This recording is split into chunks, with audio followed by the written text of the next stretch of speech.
할렐루야. 자, 오늘은 해결을 아는 인생이라는 제목으로 함께 말씀을 나누기를 원합니다. 성경에는 이제 나병이라는 병이 있습니다. 요즘 이제 한센병이죠. 소록도에 그 병을 가지고 있는 분들이 모여 살기도 하고, 나병 환자를 제가 본 적이 있는데 막 손발이 문드러져 있고 심지어는 얼굴까지 막 문드러져 있는 모습. 나병의 특징이 뭘까? 나병의 특징은 감각이 없다고 해요. 그러니까 밤에 잠을 자도 이제 쥐가 와가지고 그 발꿈치를 가져가서 먹어도 그걸 아파하지 않습니다.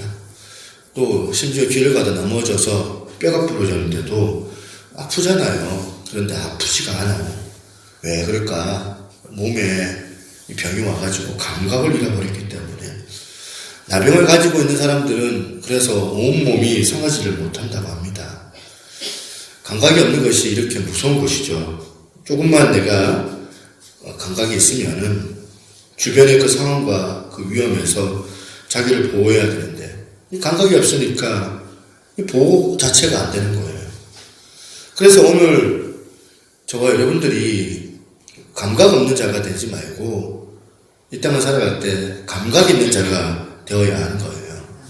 특별히 영적인 감각, 하나님에 대한 그 감각을 이야기합니다. 하나님에 대한 느낌을 이야기하는 거예요.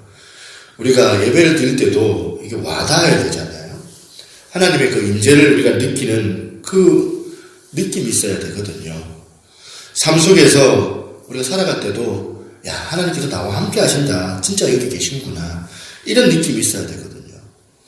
감각이 있는 신앙을 살아있는 신앙이라고 말하는 거예요.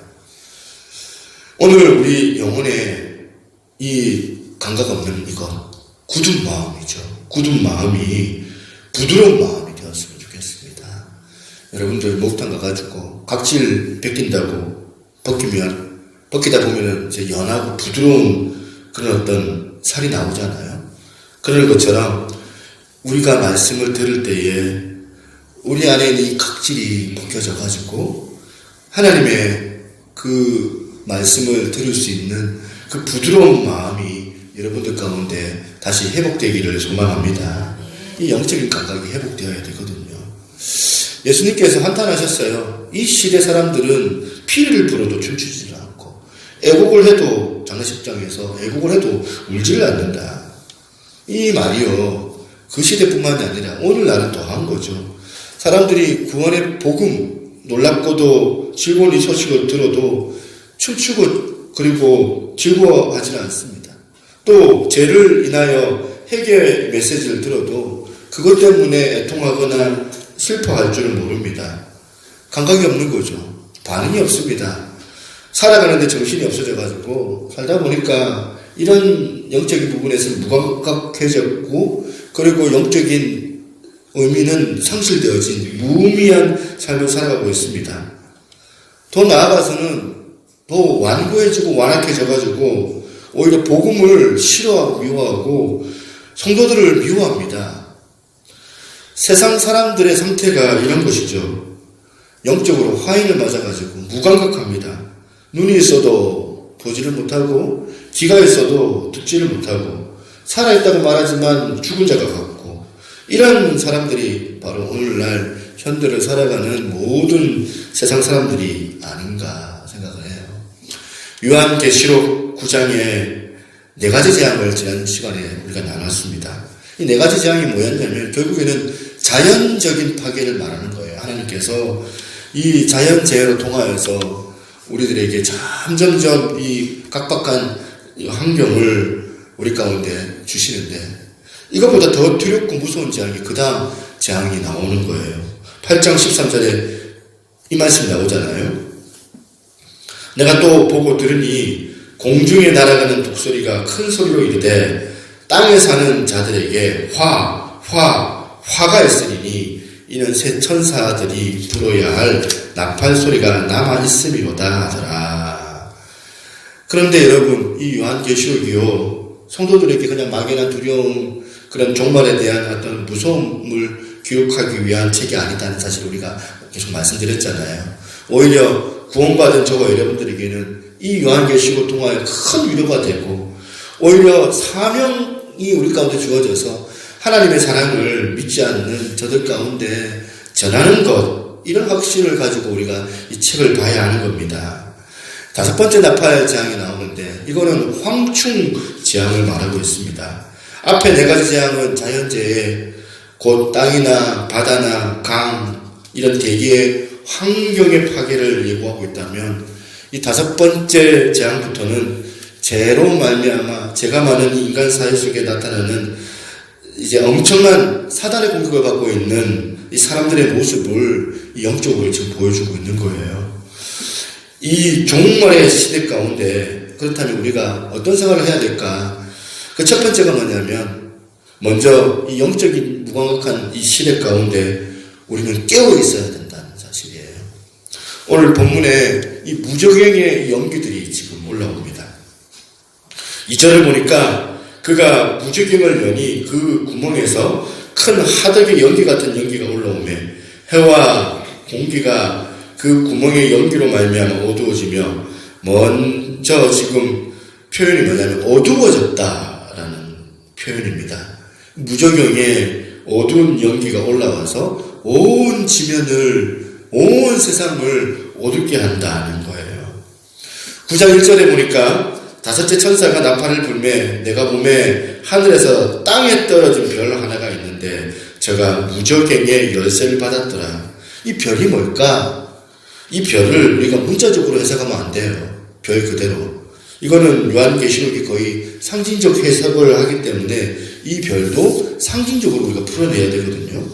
그래서 이 별을 어떤 사람은 사단이다 그렇게 말하는 사람이 있지만 틀렸습니다. 20장 1절에 보면 또 내가 봄에 천사가 무적행의 열쇠와 큰 사슬을 그의 손에 가지고 하늘로부터 내려와서, 지금 바로 20장에 나오죠. 천사가 하늘로부터 내려오는데 뭘 가지고 내려온다고요? 무적행의 열쇠를 가지고 내려온다.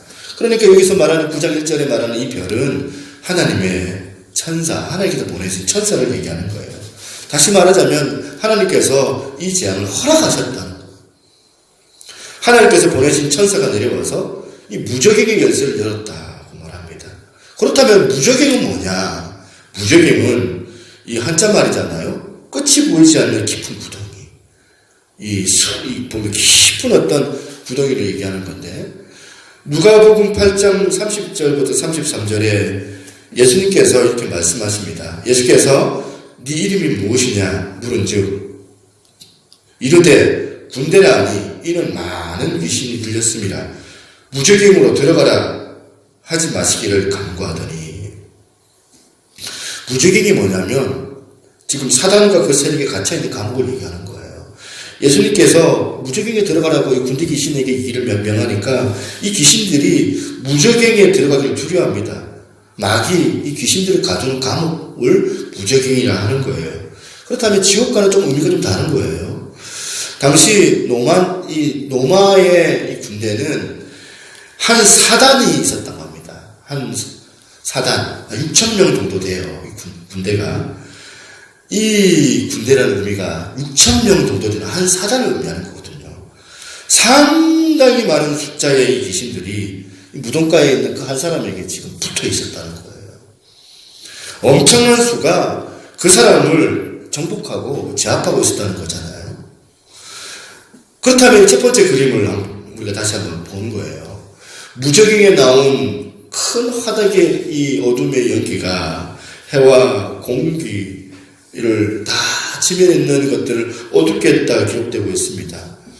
종말의 때가 우리 시대인데 그 시간이 지나가면 지나갈수록 하나님께서 이 귀신들의 감옥, 이 무적행의 열쇠를 천사에게 주어가지고 그걸 열게 하셔가지고 세상에 이 흑암에 이 세상이 덮여지는 그런 어두움의 시대가 되게 만든다는 거예요. 더 어둡게 적막하게 만들어서 사람들이 뭐가 옳고 뭐가 그런지 분별이 안 될 정도로 영적으로 어두운 시대가 되어져 버리게 만드시겠다. 우리 시대가 이렇게 영적으로 어둡고 분별이 없는 시대를 우리가 살아가고 있습니다. 성경의 대표적인 어둠의 시대가 나오죠. 사사시대. 사사기 21장 25절에 보니까 그때에 이스라엘에 왕이 없으므로 사람이 각기 자기의 소견에 오른 대로 행하였더라. 이스라엘에서 하나님께서 이 이스라엘 백성들은 왕이 필요 없다고 보셨고 하나님을 왕으로 섬기고 그 밑에서 그렇게 말씀 가운데 살아가기를 원하셨지만은 이 사람들이 그것을 간과해버리고 오히려 왕이신 하나님을 자기 마음에서 버리고 자기가 왕이 되어서 자기 소견에 오른 대로 자기 마음대로 살아가다 보니까 그 시대 자체가 어두워지고 영적으로 감각을 잃어버린 시대. 그래서 사무엘상을 보면 하나님의 그 이상, 그 말씀이 희귀해져 버린 시대. 하나님의 영광이 떠나버린 그 시대가 바로 사사시대였다라고 그렇게 평하고 있거든요. 영적인 무감각한 이 시대상을 우리가 사사시대로 통하여 우리가 볼 수 있는데 우리가 얼마나 그 시대 사람들이 이 말씀을 이해를 못했느냐면 젊은 레위인이 이 미가의 일반인 집에 들어가가지고 일반인 제사장 노릇이나 하고 있고 거룩해야 될 이 레위인이 착을 져가지고 그렇게 보면 그것 때문에 사건 사고를 겪고 한나도 마찬가지 아닙니까? 이 엘가나 남편 엘가나도 레위 사람이거든요. 그런데 이 엘가나가 이 두 아내를 두는 것이 성경적이지 않다라는 사실 모르는 거예요. 그 잘못을 모르고 사는 거예요. 영적으로 무감각한 대표가 바로 그 시대의 엘리 제사장 아닙니까? 당대의 명성이 높았던 제사장인데 모양은 존경받는 그런 어른이고 명예와 지위를 존중받고 사람들에게 인정을 받았는지는 모르지만 느그막한 나이쯤 하나님과 교통이 끊어져 버려 영적으로 혼미하게 사는 그런 종교꾼으로 전락을 해버린 거예요. 실로 해박에서 막 울고 앉아있는 한나의 그 눈물을 이해를 못하고 술 취했다라고 막 평해버리고 사무엘이 와가지고 엘리 집안을 심판하겠다는 그 하나님의 음성을 들어도 회개가 없는 사람이 바로 엘리 제사장이었어요. 두 아들 홈리와 비나스가 잘못을 범하고 하나님의 제사를 멸시하고 해망문 수중드는 여인들과 혼음을 해도 그걸 지켜만 보고 말은 했지만 별다른 조치를 내릴 수가 없는 그런 사람. 그런 영적으로 어둡고 무감각한 이 사사시대의 모습이 말세를 살아가는 오늘날도 계속해서 더해져 가고 있는 거잖아요. 내 삶에 영광이 떠나가 버려도 내 삶 가운데 하나님의 일하심이 없어도 내 삶 가운데 하나님의 기적을 경험하지 못해도 하나님의 임재를 느끼지 못해도 그걸 안타까워하지 않아요. 그것들 애통해하지 않아요. 영적으로 어둡고 말씀의 기갈이 있어도 그걸 안타까워 여기지 않는 그 시대가 바로 우리가 살아가는 종말의 시대라는 사실이에요. 아브라함의 조카죠. 롯이 이 물이 풍족한 소돔으로 이사를 갑니다. 그런데 하나님께서 그곳의 사람들의 행위를 보면서 이 소돔과 고모라 땅을 내가 멸하겠다고 아브라함을 통하여서 불로 심판하시겠다고 그렇게 예고하십니다. 왜 소돔과 고모라가 심판받게 되었느냐? 그곳 사람들의 삶이 진짜 심판받지 않으면 안 되는 그런 삶을 살았기 때문에 그래요. 하나님이 보내주신 두 천사가 집에 갈 때 이 남자들이 찾아와가지고 문을 두드리면서 우리가 상관하겠다, 동승연하겠다, 이 천사들 강간하겠다, 문 밖에 내라고 요청을 합니다. 이때 창세기 19장 10절 11절을 한번 보세요. 그 사람들이 손을 내밀어 롯을 집으로 끌어들이고 문을 닫고 문 밖에 무리들을 대소를 막론하고 그 눈을 어둡게 하니 그들이 문을 찾느라고 헤매었더라. 온갖 악행과 그랬던 행위를 범하고자 하는 자들에게 주어지는 이 제한이 뭐냐면 눈이 어두워져가지고 헤매고 있는 거거든요. 하나님을 떠나서 제 삶을 하는 자들에게 주어지는 저주가 뭐냐? 영안이 닫혀버려요. 눈이 어두워져서 영적으로 무감각해져 버리는 거예요. 14절에 롯의 예비 사위들도 똑같은 반응을 하고 있습니다. 롯이 나가서 그 딸들과 결혼할 사위들에게 말하여 이르기를 여호와께서 이 성을 멸하실 터 이는 너희는 일어나 이곳에서 떠나라 하되 그 다음에 뭐라고 되어 있어요? 그의 사위들이 농담처럼 여겼더라. 소돔을 멸하겠다고 하는 그 예언, 종말을 구하는 하나님의 말씀을 어떻게 여깁니까? 농담으로 여겼다. 영적으로 무감각하고 어두운 시대 가운데 우리의 눈이 어두워져서 하나님의 말씀을 우리가 들어도 그거를 농담처럼 여기는 이 태도가 어쩌면 저와 여러분들이 지금 교회에서 앉아있는 그 모습, 우리 신앙의 그 본색이 아닐까 생각을 해봐요. 소돔과 고모라 시대의 이 어둠, 엘 시대의 이 어둠하고 비교할 수 없는 그 어둠이 잔뜩 드리워진 시대가 되어져서 보긴 보아도 우리가 알아차릴 수가 없고 듣긴 들어도 우리가 이해하지는 못하고 무엇이 옳고 무엇이 그런지 정말 헷갈려서 그런 혼미한 그런 시대를 우리가 지금 살아가고 있거든요. 막장 드라마 같은 그런 뉴스들이 연일 연신 그렇게 나옵니다. 케어 축제를 조직적으로 벌여 나가는데도 이 기독교 안에서도 이 동성애와 성소수자들 인권보호, 동성애자들을 옹호하는 그런 분위기가 있어요. 어둠에 눈이 가려진 거예요. 복음의 가치보다는 민주주의의 가치를 더 가치 있게 여기고 복음의 가치보다는 인본주의적인 그 가치를 더 높다라고 생각을 해요. 왜 그럴까요? 어둠에 눈이 가려져 있는 거예요. 성경은 서로 사랑하라고 되어져 있는데 우리나라 편가르기식 그 문화, 남북이 분단되고 영혼함이 서로가 지금 싸우고 있고 지역 논리, 진영 논리, 진보와 보수, 편가르기식의 이런 정치인들의 이 선동과 탈선, 이 부도덕한 그 위선에도 불구하고 우리가 진영 논리에 매여가지고 여전히 그 부도덕한 그런 정치인을 향하여서 지지를 보내고 가짜뉴스 근절해야 된다고 하는데 여러분 뭐가 가짜뉴스인지 도무지 우리가 알 길이 없습니다. 서로 자기께 진짜고 상대방께 가짜라고 우기는데 뭐 보수 쪽 이야기 들으면 그 말이 맞는 것 같고 진보 쪽 이야기를 들어도 그 말이 맞는 것 같아요. 기본적인 윤리와 절대 윤리 기준이 사라져버린 이 시대의 상황이에요. 그러니까 점점 시간이 가면 갈수록 우리 사회가 이 무적행의 검은 연기가 이게 피어올라가지고 드리워져가지고 혼란과 혼돈, 혼미한 그런 시대를 우리가 지금 살아가고 있다. 세상 가운데 살면 살수록 혼미와 혼돈이 더 심해질 겁니다. 얼마 전까지만 우리가 뉴스 봤잖아요. 맘카페 댓글로 인해가지고 어린이집 선생님이 자살하는 그 사건이 있었어요. 그야말로 마녀사냥이거든요. 누군가 악의적인 가짜 댓글 하나로 인해가지고 선생님 한 사람을 이 자살로 몰고 가는 그런 일이 벌어졌어요. 댓글 하나에 엄마들이 막 강분해가지고 막 분별 없이 다 보면 그 댓글을 다는데 한마디씩 다 한 거예요. 생각 없이. 이런 사회적인 현상, 혼돈과 무지, 인간들의 광기, 결국에는 그것 때문에 억울한 한 사람 매장시키는 이런 비극적인 이런 뉴스를 접하는 게 한두 번입니까? 자주자주 있는 일이에요. TV를 보면 공정성이 없다. 이렇게 저는 요즘 느끼고 있어요. 저는 뭐가 옳고 뭐가 그런지 헷갈리기 시작했어요. 네이버 댓글 드루킹 사건 그거 보면서 야 여론도 조작할 수 있구나. 야 선거도 조작할 수 있구나.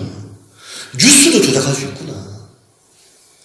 뭐가 옳은 뉴스인지 뭐가 그렇던 뉴스인지 불리한 뉴스는 탁 스킵하고 자기 세력에 필요한 뉴스는 탁 조작을 해가지고 대중들에게 떠들어대는 그런 시대.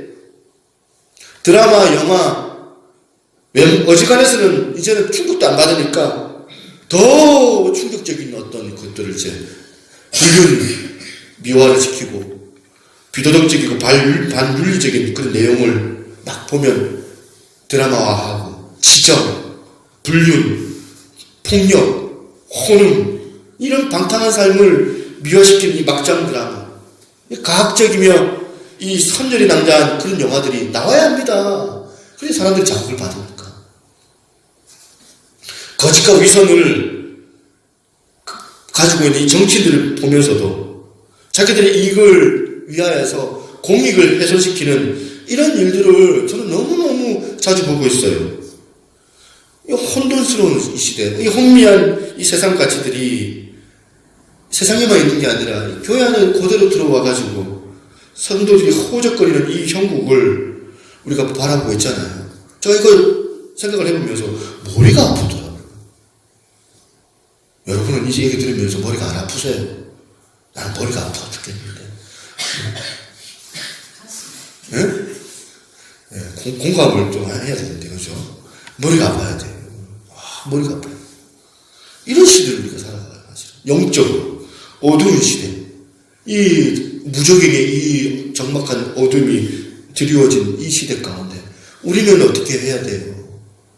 깨어 있어야 되거든요. 우리가 어두운 형국을 살아가는 동안 우리들도 영적으로 무감각해져 있는 모습들을 볼 때가 있는 거예요. 에베소서 4장 17절 같이 한번 읽어볼까요? 시작. 그러므로 내가 이것을 말하며 주 안에서 증언하노니 이제부터 너희는 이방인이 그 마음에 허망한 것으로 행함같이 행하지 말라. 그들의 총명이 어두워지고 그들 가운데 있는 무지함과 그들의 마음이 굳어짐으로 말미암아 하나님의 생명에서 떠나 있도다. 그들이 감각 없는 자가 되어 자신을 방탕에 방임하여 모든 더러운 것을 욕심으로 행하되. 바로 이거예요. 우리가 이런 시대를 살아가고 있습니다. 오늘 이 종말의 시대 가운데 저와 여러분들은 영적으로 무감각하게 분별하게 살아가 있지 않는가. 우리가 항상 말씀과 기도로 깨어 있어야 될 줄로 믿습니다. 두 번째, 이 거대한 악한 세력을 대항하는 길은 뭘까? 오직 주님을 의지하는 길밖에 없다는 사실. 본문을 다시 보니까 그 다음 그림이 나와요. 뭐가 나오냐면 그림이 메뚜기 떼, 황충. 이건 메뚜기 떼이거든요. 엄청난 메뚜기 떼가 하나님께서 이 요한에게 보여주시는 이 상징적인 그림이 된 거예요. 우리가 자꾸 이 우리나라 메뚜기, 쫓겨난 메뚜기를 생각을 하니까 이 황충을 우리가 보면 이렇게 실감을 못 느끼는데, 이 황충은 이 땅하는 메뚜기를 얘기해요. 날아다니는 메뚜기. 언젠가 이 아르헨티나에 메뚜기 재앙이 이제 임했는데, 비록 오래가진 않았지만 이 엄청난 면적의 농지가 이 쑥대밭이 다 돼버린 거예요. 엄청나게 많은 메뚜기가 모여든 곳이 이 아르헨티나 산티아고 델 에스토라는 그 지역이었는데, 갑자기 메뚜기 떼들이 막 몰려오니까 그게 구름이 된 거예요. 메뚜기 구름이 형성이 됐대요. 그 구름이 약 폭 한 5km 정도 됐대요. 5km 정도 되는 그 메뚜기 구름이 이제 드리워졌는데 피해가 어마어마했답니다. 1500헥타르가 아예 싹쓸이를 해버렸대요. 메뚜기 떼가. 그야말로 이거는 재앙이잖아요. 3절에 보니까 지금 그런 그림이에요. 3절에 또 황충이 연기 가운데로부터 땅 위에 나오며 그들이 땅에 있는 전갈의 권세와 같은 권세를 받았더라. 이것도 상징적인 의미거든요. 메뚜기 구름 같은 엄청난 수의 사단의 세력을 말하고 있습니다. 이거는 인간의 입장에서는 도저히 감당할 수 없는 숫자. 나중에 유프라데 강에 2만만 디마데가 또 나오잖아요. 그들이 세상의 3분의 1 사람들을 죽입니다. 아주 무서운 얘기잖아요. 엄청나게 많은 황충들이 전갈의 건설을 가지고 지금 그 독을 쏜다고 기록되고 있습니다. 그 독을 쏘는데 고통받는 걸 얘기하는 거잖아요. 무슨 말입니까? 죽지는 않는다는 소리예요. 산에 올라가 보면 한 번은 기도원에 막 산길에 올라갈 때 막 모기들이 많은 거예요.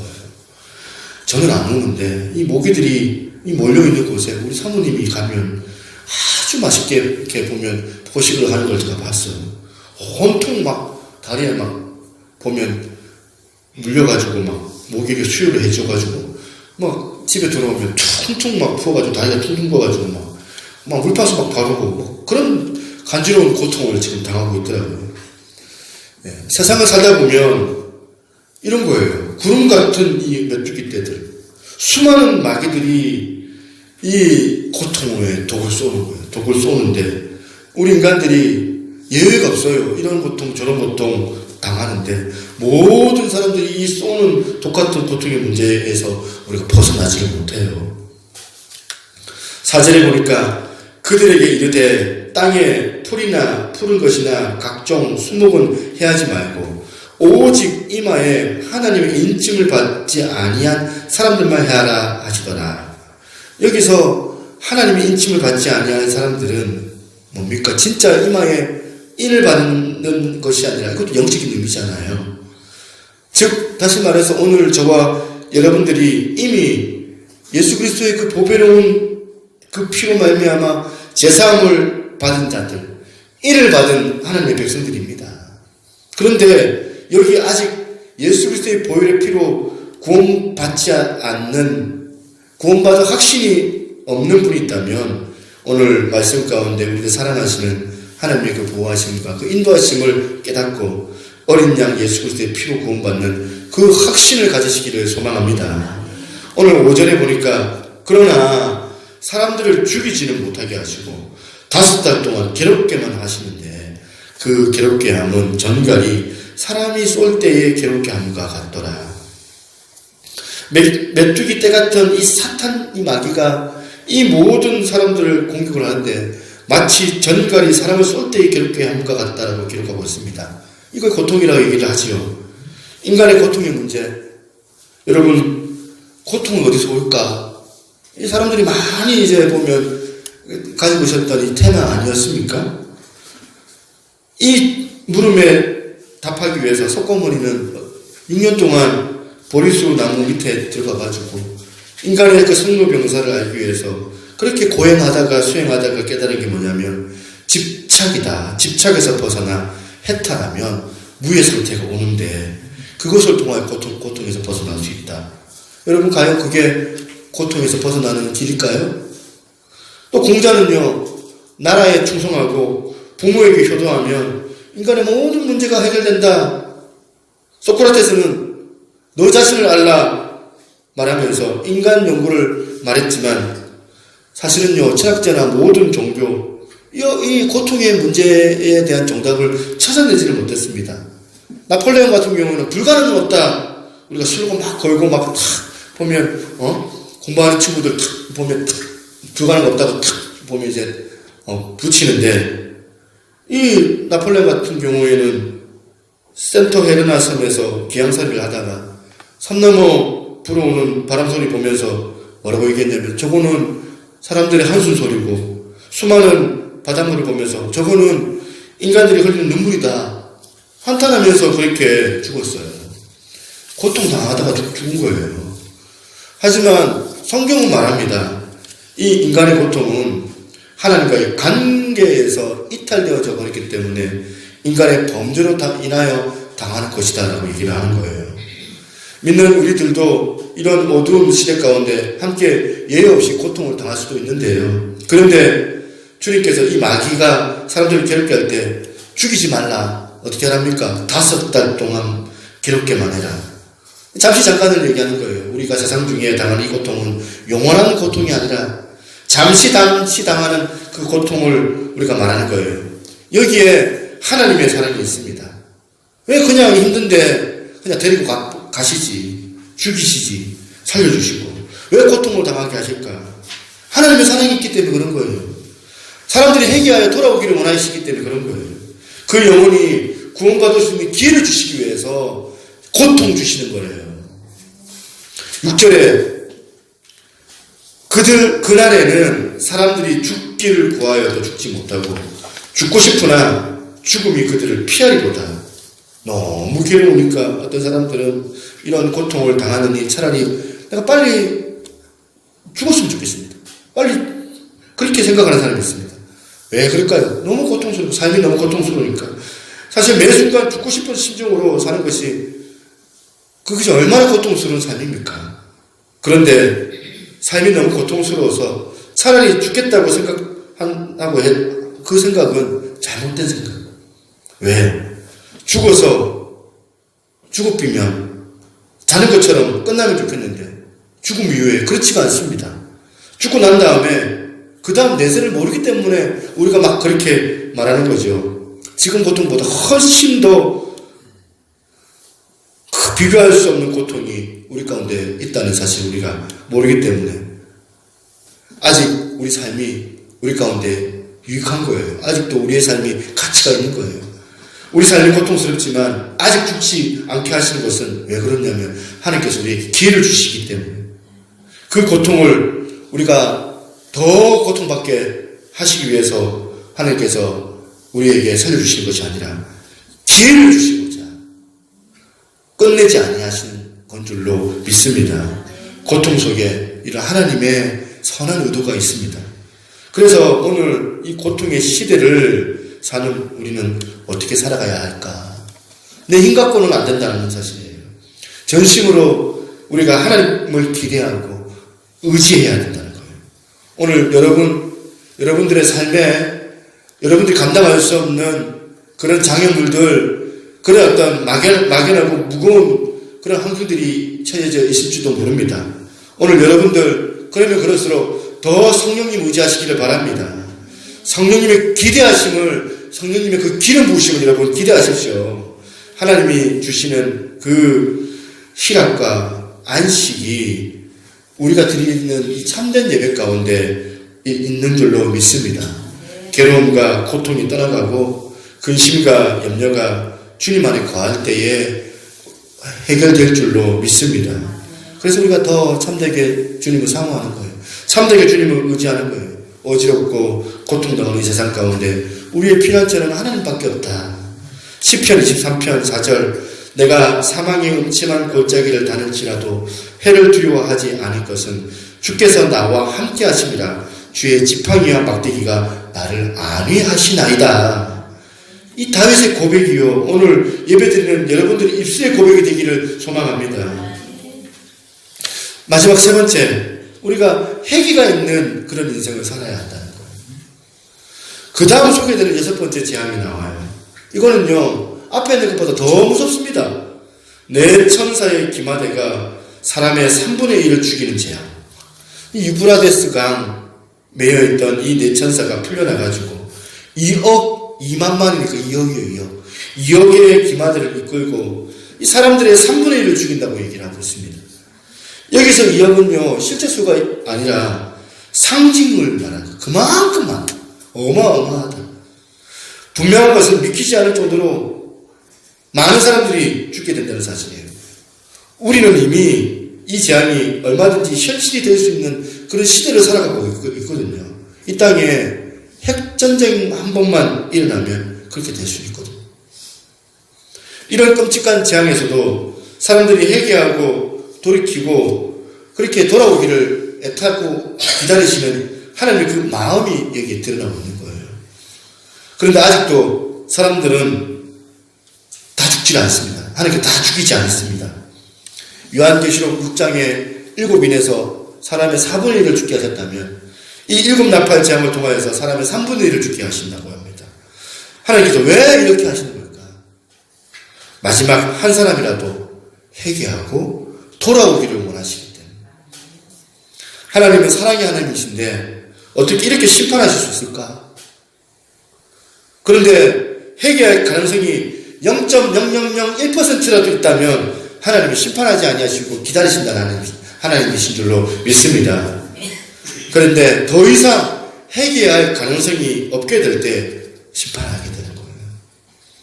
실제로 오늘 말씀에서 사람의 3분의 1이 죽어가는 재앙을 당하고도 회개하지 않는 사람들이 나오고 있습니다. 요한계시록 9장 20절 이런 재앙에서 죽지 않고 살아남은 사람이 자기 손으로 한 일들을 회개하지 않고 오히려 여러 귀신과 또는 보거나 듣거나 다니거나 하지 못하는 금, 은, 동과 목속의 우상들에게 절하고 또 그 살인과 복술과 음행과 도둑질을 회개하지 아니하더라. 그런 재앙을 당하면서도 회개하지 않아요. 더 귀신들을 섬기고 살인과 복술과 음욕의 도둑질을 일삼으면서도 회개하지 않습니다. 어두워져서 영적으로 무감각한 병에 빠져 있어서 그래요. 이런 재앙이 무서운 것이 아니라 어쩌면 말씀을 들어도 농담처럼 여기고 회개하여 돌이키지 않는 그것이 무서운 거고, 말씀을 들어도 죄를 짓는데 무엇이 잘못했는지를 모르는 그런 사람들, 자기가 무슨 죄를 범하고 있는지를 모르고 있는 사람들이 많이 있습니다.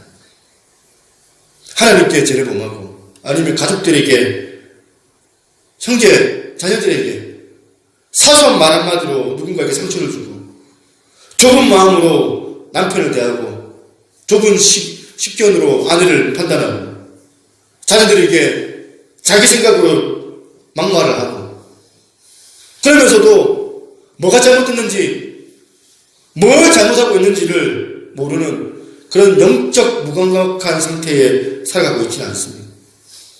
또 내가 이런 고통을 왜 당하고 있는 것일까? 하나님께서는 그 고통을 통하여서 회개하기를 기다리시는 하나님이시다. 죽이지는 않고 아직도 기회를 주시는 그 사랑이라는 사실, 회개하며 주님 앞에 더 가까이 나아갈 수 있는 은혜가 있기를 소망합니다. 그러면 성령께서 여러분들에게 귀를 열게 해주시고 눈을 열게 해주실 줄로 믿습니다. 성령께서 깨우쳐 주시는 거예요. 구원받는 성도들의 특징이 뭡니까? 회개하는 거예요. 회개가 된다는 거예요. 회개를 아는 인생이라는 거예요. 그 마음에 성령께서 역사하시기 때문에 죄인 줄 몰랐더라면 성령께서 그 죄를 깨닫게 해주세요. 그 죄를 지으면 괴롭게 만드세요. 그럼 결국에는 마음의 고통, 괴로움 때문에 회개하는 거예요. 강박한 마음을 회개할 수 있게 하는 것은 성령님의 역사라는 사실이에요. 그러므로 회개가 얼마나 우리 가운데, 우리 삶 가운데 귀하고 복된 일인지 모릅니다. 여러분, 요즘 회개할 일들이 생각나지 않습니까? 회개해야 한다는 것은 저나 여러분들의 인생 가운데 너무나도 복된 그런 귀한 은혜임을 우리가 알아야 합니다. 회개의 마음을 우리가 생명처럼 여길 수 있어야 되는 거예요. 절대로 회개하는 일은 뒤로 미뤄서는 안 된다는 사실이에요. 우리가 매일매일 몸을 씻고 이빨을 닦고 샤워는 하는데 죄는 회개하지 않는다면 정말 두려운 일이 아닐 수 없습니다. 회개가 되는 사람이 있고 회개가 안 되는 사람이 보여요. 마태복음 11장 20절에 보니까 예수께서 권능을 가장 많이 행하신 고을들이 회개하지 않으므로 그때에 책망하되, 주님의 말씀을 직접 듣고 기적도 경험을 했어요. 그것을 행하는 이적도 봤음에도 불구하고 회개하지 않는 사람들을 책망하셨습니다. 교회가요, 교인 수가 몇 명인가, 제자 훈련을 얼마나 많이 했는가, 그게 중요한 게 아니에요. 그 교회가 회개해서 그들의 삶이 얼마나 변화되고 있는가, 이게 관건이거든요. 그래서 예수님과 친밀하게 동행하는 그런 운동을 우리가 해야 돼요. 교회가. 회개가 있는 인생이 희망이 있기 때문에 그런 거예요. 우리가요, 하도 교회에서 이런 얘기를 하면 식상해져가지고 매너리즘에 빠져가지고 맨날 듣는 얘기, 사랑, 용서, 말씀, 부흥, 복음, 여기에만 보면 감각이 무뎌져가지고 회개를 몰라요. 회개하고 또 죄를 짓고 큰 죄를 짓는 것도 모르는 사람들이 되어버렸어요. 주님께서 오늘 사도연에게 왜 이런 끔찍한 큰 재앙을 보여주신 이유가 뭘까요? 회개하지 않는 자들은 결국에 어떻게 될 것인지 너희들이 알아라. 아까 세상을 두려워하지 말고 너희들이 속히 하나님 앞에 나아가서 회개할 거 있으면 회개해서 구원받는 자의 삶을 살아라. 이 말씀을 전하시기 위해서예요. 오늘 여러분, 저는 여러분도 더 하죠. 교육자들이기 때문에 영적으로 무감각하면 안 됩니다. 예민하고 민감해야 돼요. 찾는 것이 무엇인지 우리가 귀를 기울여야 된다는 사실입니다. 오늘 여러분들 은혜와 성령의 역사를 여러분 의지하시는 여러분 되시기를 소망합니다. 하나님께서 영적인 감각을 주실 건데 그것을 간구하면서 이 메뚜기 떼 같은 이런 제약이 만연한 이 시대, 쏘는 독 같은 고통을 당하는 이 시대에 우리가 영안을 열고 주님 바라보면서 주님, 내가 주님을 더 의지합니다 고백하면서, 여러분 혹시 죄를 범했습니까? 하나님 회개하여 부어 주옵소서. 내가 주님과의 그 관계가 이탈됐습니다. 용서하여 주옵소서. 주님의 말씀에 순종하는 일들보다 불순종하는 일들이 더 많았습니다. 남편을 미워했습니다. 부모님을 미워했습니다. 자식들에게 상처를 주었습니다. 내 이기심 때문에 이웃들을 희생시키고 가족들을 희생시켰습니다. 한국교회를 용서하여 주옵소서. 한국교회의 부정과 부조리를 우리가 바라보면서 하나님, 이 교회가 더 바르게 복음에 매여서 살아가야 되는데 오히려 보면 이 사단의 역사에 우리가 매여가지고 말씀을 간과하고 잘못된 간행과 부정한 일들을 교회들이 입사하고 있습니다. 음란했습니다. 폭언했습니다. 혈기 부렸습니다. 용서하여 주옵소서. 회개가 있는 삶을 살게 하여 주옵소서. 오늘 말씀을 통하여 우리가 더 하나님 앞에 의지하면서 내 잘못된 것들을 고백할 수 있는 그런 은혜가 있기를 소망합니다.